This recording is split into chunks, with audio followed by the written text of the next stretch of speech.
मायके में आई बेटी को बाप ने जिंदगी की असलियत समझा दी। माँ, अपनी सीखें अपने पास ही रखिए। आप पुराने जमाने की हैं, आपको कुछ पता नहीं। मैं आदित्य के साथ और नहीं रह सकती। हमारा रिश्ता अब पहले जैसा नहीं रहा। मैं इसे यहीं ख़त्म करना चाहती हूँ। इसमें गलत क्या है? नेहा ने गुस्से में कहा। अमिता ने संयम रखते हुए उत्तर दिया, बेटा, हम तो पुराने जमाने के लोग हैं, तुम्हारे जैसे मॉडर्न नहीं। जो आज पति से मन भर गया तो रिश्ता खत्म करने की बात करने लगे।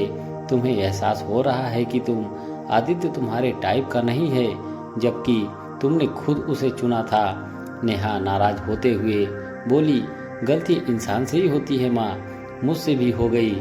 मुझे शादी के बाद समझ आया कि मैं आदित्य के साथ नहीं रह सकती। आप प्लीज मुझसे ज़बरदस्ती मत कीजिए।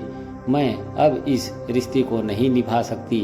यह कहकर नेहा अपने कमरे में चली गई। अमिता ने अपने पति विवेक को नेहा की सारी बातें बताई। उन्होंने सुनकर गहरी सांस ली और बोले, आजकल के बच्चों को समझाने से कोई फायदा नहीं, इन्हें उनकी ही भाषा में जवाब देना पड़ेगा। मैं इसे अपने तरीके से संभालूंगा, बस तुम मेरी बातों का साथ देना। रात के खाने पर बातचीत शुरू हुई। विवेक ने सीधे पूछा, नेहा, मैंने सुना है कि तुम आदित्य के साथ अपना रिश्ता खत्म करना चाहती हो।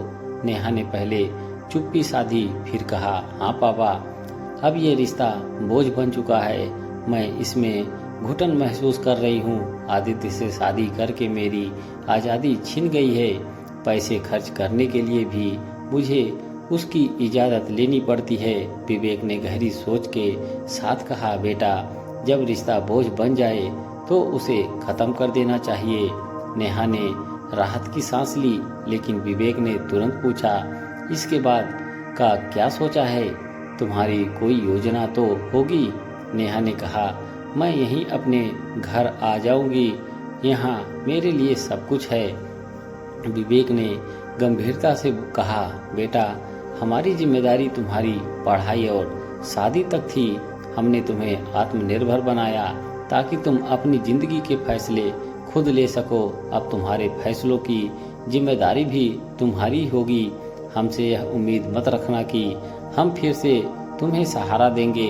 हमारी भी कुछ योजनाएं हैं। नेहा स्तब्ध रह गई। अमिता ने जब हस्तक्षेप करना चाहा तो विवेक ने कहा, बी प्रैक्टिकल अमिता, आजकल की पीढ़ी को प्रैक्टिकल होना ही पसंद है। अगले दिन सुबह नेहा ने अपना सामान पैक कर लिया। अमिता ने पूछा, कहाँ जा रही हो? नेहा ने जवाब दिया, आदित्य के पास। कम से कम वह मेरे नखरे उठाता है। यहाँ सब कुछ प्रैक्टिकल और मॉडर्न है। कैब में बैठते हुए नेहा ने अंतिम बार घर की ओर देखा। अमिता ने विवेक से कहा, लगता है हमारी बेटी ने सीख लिया कि जिंदगी को केवल वाइब्स से नहीं जिया जा सकता। विवेक ने मुस्कुराते हुए कहा, बिल्कुल सही कहा। अब शायद वह रिश्तों की अहमियत को समझेगी।